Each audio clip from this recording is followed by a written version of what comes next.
میں بچپن میں کھو گئی تھی۔ بسکٹ لینے گھر سے نکلی اور گلی بھول گئی۔ عمر 3.5 سال تھی۔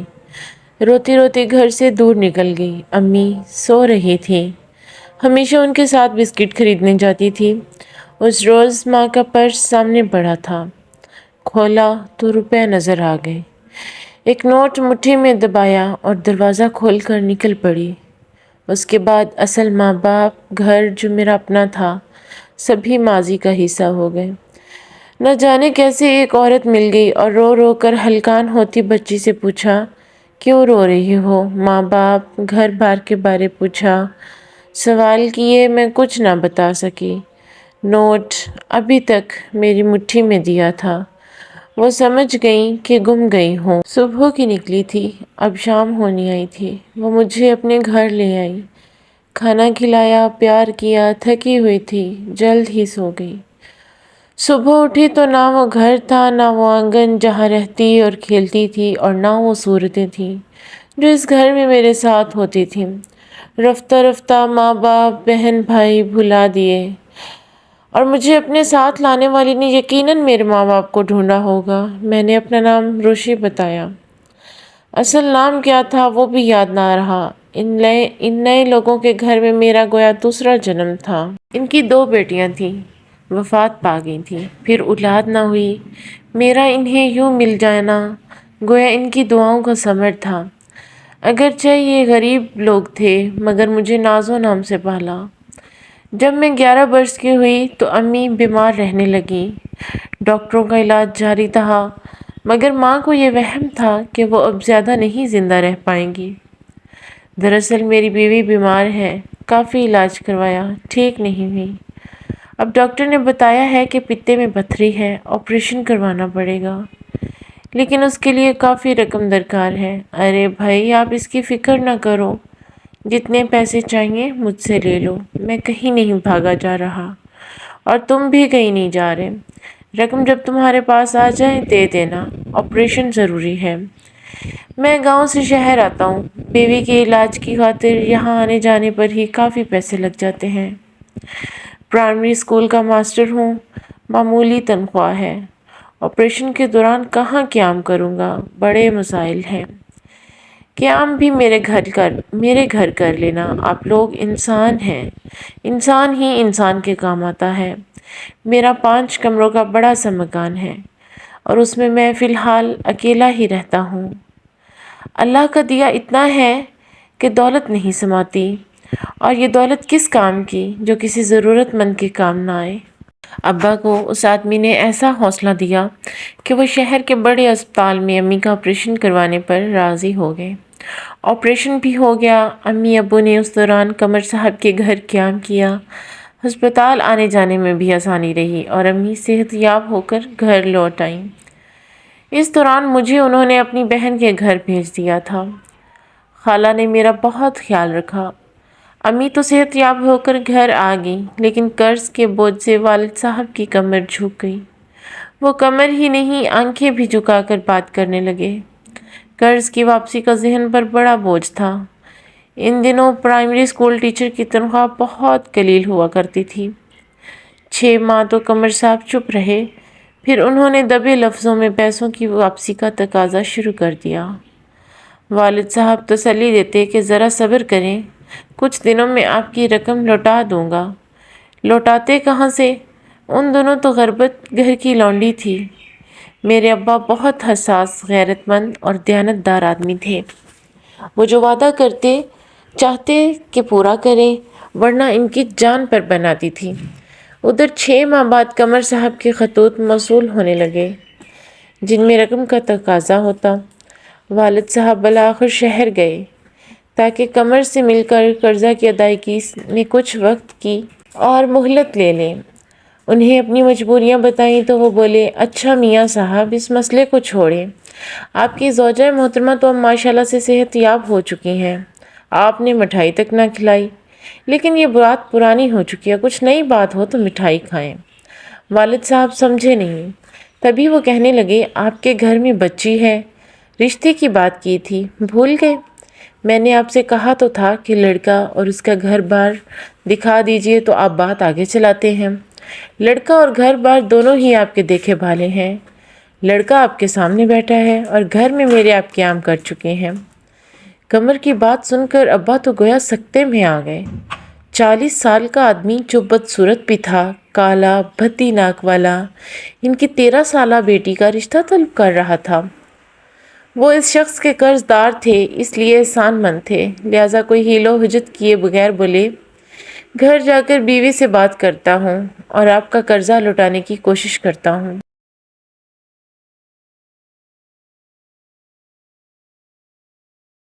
سوچ رہا ہوں گھر فروخت کر کے آپ کا احسان اتار دوں۔ ارے میاں صاحب، اس کی ضرورت نہیں ہے۔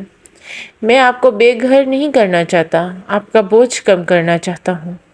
ٹھیک ہے، آپ کر لیجئے اپنی بیگم سے مشورہ، میں اور انتظار کر لیتا ہوں۔ والد صاحب گھر آئے تو اس طرح جیسے کسی نے بدن سے طاقت کھینچ لی ہو۔ ٹھیک طرح سے چل نہیں پا رہے تھے۔ امی نے پوچھا، کیا ہوا؟ آپ کو طبیعت تو ٹھیک ہے؟ طبیعت ٹھیک نہیں ہے، آپ تو شہر گئے تھے قمر صاحب سے ملنے۔ ہاں، انہوں نے ایسی بات کہہ دی کہ میرے سر اٹھانے کی سکت چھین لی۔ کہا ہے کہ قرضہ واپس کر دیا، بیٹی کا رشتہ دے دو۔ سوچ رہا ہوں یہ گھر بیچ کر قرض چکتا کر سکتوں۔ کیسی بات کرتے ہو؟ سر پہ چھت نہ رہی تو کیا دربدر ہونا ہے؟ ہم نے بڑھاپے میں بیٹا تو پہلے ہی اللہ نے نہیں دیا، گھر بھی نہ رہے گا تو بات کرتے ہو۔ سر پہ کیا سڑک پر بیٹھیں گے، گھر بھی نہ رہے گا؟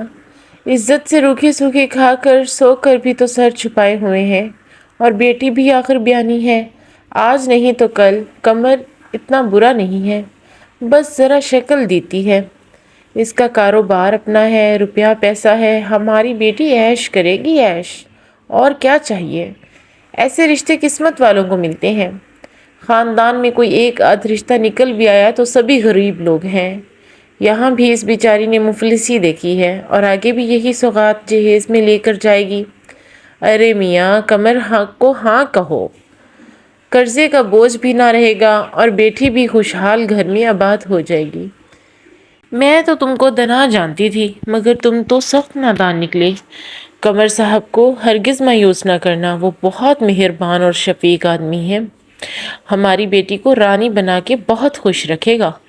غرض ایسی باتیں کر کے امی نے ابا کا نہ صرف دل ہلکا کر دیا بلکہ ان سے میری قمر سے شادی کے لیے ہاں بھی کروا دی۔ ہاں کہنے کی دیر تھی، قمر نے فوری شادی کا تقاضا کر دیا۔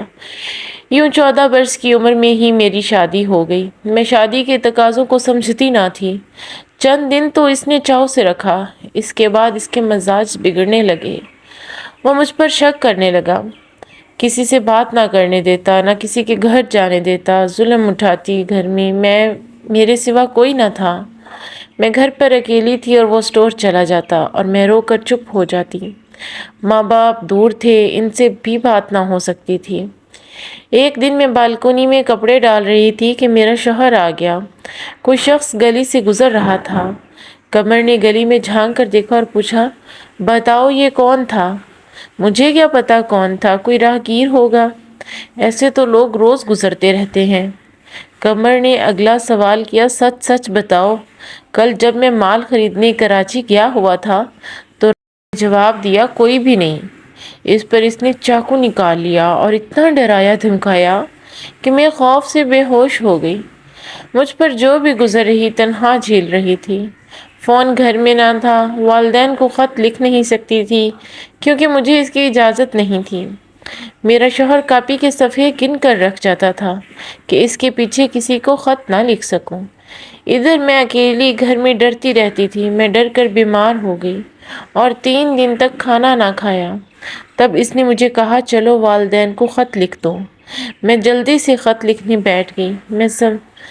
میں سمجھی وہ خط کھول کر نہیں پڑھے گا، تبھی خط میں ساری باتیں لکھ دیں، لیکن اس نے خط کھول کر پڑھ لیا، میری خوب مرمت کی اور خط پھاڑ کر ٹکڑے ٹکڑے کر ڈالا۔ بولا، جو میں کہتا ہوں وہی لکھتی جاؤ۔ دل خون کے آنسو رو رہا تھا اور میں وہ لکھ رہی تھی جو وہ لکھوا رہا تھا۔ میں بہت خوش ہوں، میرا شوہر میرا بہت خیال رکھتا ہے، اور فی الحال ابھی میں آپ کے پاس آنا نہیں چاہتی۔ خط لکھوا کر وہ سو گیا۔ تبھی میں چپکے سے اٹھی اور ایک پرچہ لکھ کر لفافے میں ڈال دیا جس میں لکھا تھا، ابا جان جلد آ کر مجھے لے جائیے، میری حالت خراب ہے، بہت پریشان ہوں۔ میں نے لفافے کو پھر سے بند کر کے جہاں رکھا تھا وہیں رکھ دیا۔ میرے شوہر نے لفافہ سپر ڈاک کر دیا تو میں نے شکرانے کے نفل پڑھے کہ خیریت گزری، جو اس کو خبر نہ ہوئی۔ اس کے 8 دن بعد ابا جان آ گئے۔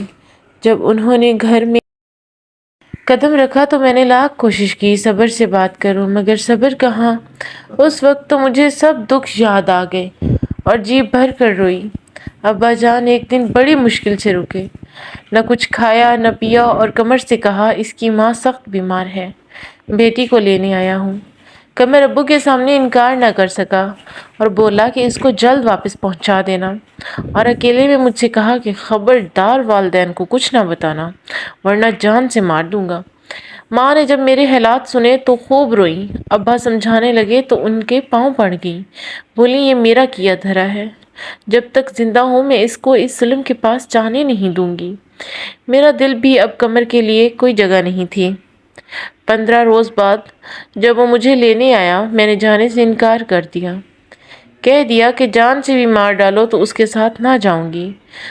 وہ واپس چلا گیا اور وہاں جا کر مجھے طلاق بھجوا دی۔ مجھے اب شادی سے نفرت ہو چکی تھی۔ جب کسی لڑکی کو دلہن بنا ہوا دیکھتی تو پھوٹ پھوٹ کر رونے لگتی کہ ہائے اللہ، کیا اس بیچاری کا بھی مجھ سا انجام ہوگا۔ فیصلہ کر لیا کہ اب کبھی شادی نہ کروں گی۔ میری ایک خالہ کا لڑکا ہمارے گھر میں رہنے لگا تھا۔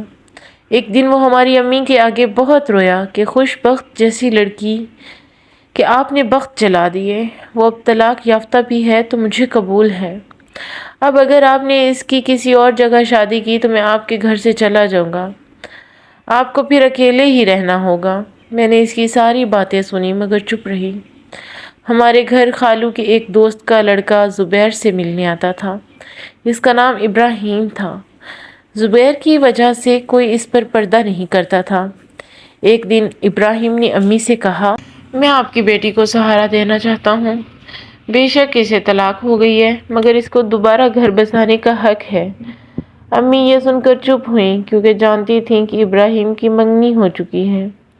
انہی دنوں زبیر کی امی خالہ بانو ہمارے گھر آ گئی اور انہوں نے امی کو رضامند کر لیا۔ خالہ بھی تھی، لہٰذا کسی نے زیور جوڑوں وغیرہ کا مطالبہ نہیں کیا۔ 4 دن میں میری شادی کی تیاری ہو گئی۔ جس دن میری شادی تھی ابراہیم آ گیا۔ امی سے شکایت کی کہ میں نے خوش بخت کا رشتہ مانگا تھا اور آپ نے میرے آنے کا انتظار بھی نہ کیا۔ میں آپ کو بتا کر گیا تھا کہ صرف 15 دن کے لیے دبئی جا رہا ہوں۔ مجھ میں کیا کمی تھی؟ دبئی میں کاروبار سبھی کچھ تھا۔ اگر آپ مجھے اپنی بیٹی کا رشتہ دیتی تو آپ کی بیٹی کو میں بہت خوش رکھتا۔ اتفاق سے کمرے کی کھڑکی سے زبیر یہ سب سن رہا تھا۔ بس اتنی سی بات نے اس کے دل میں شکوک نے جنم لے لیا۔ میرا تو ابراہیم سے کچھ تعلق بھی نہ تھا۔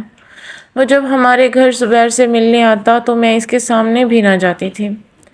اس نے غالباً میری داستان سن رکھی ہوگی اور میری ہمدردی میں رشتہ مانگ لیا ہوگا، لیکن میری زندگی میں تو سیاہی بھر گیا۔ زبیر سے میری شادی تو ہو گئی مگر اس کا چہرہ اترا ہوا تھا۔ شادی کی رات انہوں نے مجھ سے پوچھا، کیا ابراہیم سے بھی تمہاری بات چیت ہوئی تھی؟ میں نے جواب دیا، نہیں، کبھی بات نہیں ہوئی۔ پھر وہ تمہاری اور میری شادی سے اتنا پریشان کیوں تھا؟ مجھے نہیں معلوم، یہ میرا مختصر جواب تھا۔ مجھے نہیں معلوم کہ ابراہیم نے میرے بارے میں زبیر کو کی ہوگی۔ بہرحال شادی کی رات ان کی طبیعت خراب ہو گئی، اتنی کہ ہسپتال لے جانا پڑا۔ پتہ چلا کہ انہوں نے خواہ بابر گولیاں کھا لی ہیں، مگر فوراً طبی مدد ملی اور وہ 3 روز بعد ٹھیک ہو گئے۔ وہ دن اور اس کے بعد کے سبھی دن جو ہمارے ایک ساتھ گزرے، ان کے دل سے شک نہ گیا۔ انہوں نے مجھ سے کلام پاک پر بھی قسم لی مگر تب بھی میرا اعتبار نہ کیا۔ پہلے کام چھوڑ کر گھر بیٹھ گئے۔ امی ابا نے ملازمت چھوڑنے پر پریشانی کا اظہار کیا تو مجھ سے بول چال چھوڑ دی، آخر مجھے میرے والدین کے گھر لا کر چھوڑ دیا۔ یوں مجھ حال تباہ حال کی قسمت ایسی لکھی گئی تھی کہ مجھے پیدا ہونے کے بعد کوئی گھر راس ہی نہ آیا۔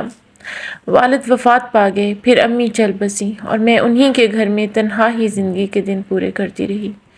اب بھی وہی چھت ہے میری پناہ گاہ، میرا سائبان ہے، خدا مجھ جیسی قسمت کسی کو نہ دے۔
اپنی بیٹی کا رشتہ دیتی تو آپ کی بیٹی کو میں بہت خوش رکھتا۔ اتفاق سے کمرے کی کھڑکی سے زبیر یہ سب سن رہا تھا۔ بس اتنی سی بات نے اس کے دل میں شکوک نے جنم لے لیا۔ میرا تو ابراہیم سے کچھ تعلق بھی نہ تھا۔ وہ جب ہمارے گھر زبیر سے ملنے آتا تو میں اس کے سامنے بھی نہ جاتی تھی۔ اس نے غالباً میری داستان سن رکھی ہوگی اور ہمدردی میں رشتہ مانگ لیا ہوگا، لیکن میری زندگی میں تو سیاہی بھر گیا۔ زبیر سے میری شادی تو ہو گئی، مگر اس کا چہرہ اترا ہوا تھا۔ شادی کی رات انہوں نے مجھ سے پوچھا، کیا ابراہیم سے بھی تمہاری بات چیت ہوئی تھی؟ میں نے جواب دیا، نہیں، کبھی بات نہیں ہوئی۔ پھر وہ تمہاری میری شادی سے اتنا پریشان کیوں تھا؟ مجھے نہیں معلوم، یہ میرا مختصر جواب تھا۔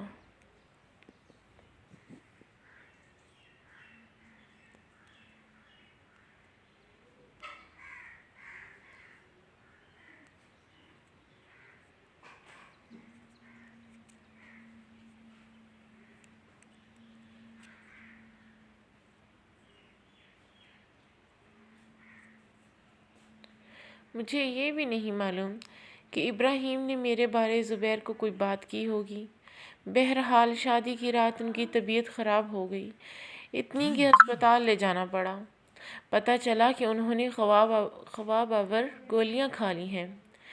خیر، فوراً طبی امداد ملی اور وہ 3 روز بعد ٹھیک ہو گئے۔ وہ 2 دن اور اس کے بعد کے سبھی دن جو ہمارے ایک ساتھ گزرے، ان کے دل سے شک نہ گیا۔ انہوں نے مجھ سے کلام پاک پر بھی قسم لی، مگر تب بھی میرا اعتبار نہ کیا۔ پہلے کام چھوڑ کر گھر بیٹھ گئے۔ امی ابا نے ملازمت چھوڑنے پر پریشانی کا اظہار کیا تو مجھ سے بول چال چھوڑ دی۔ آخر مجھے میرے والدین کے گھر لا کر چھوڑ دیا۔ یہ مجھ تباہ حال کی قسمت ایسی لکھی گئی تھی کہ مجھے پیدا ہونے کے بعد کوئی گھر راس نہ آیا۔ والد وفات پا گئے، پھر امی چل بسیں اور میں انہی کے گھر میں تنہا زندگی کے دن پورے کرتی رہی۔ اب بھی وہی چھت میری پناہ گاہ ہے، میرا سائبان ہے۔ خدا مجھ جیسی قسمت کسی کو نہ دے۔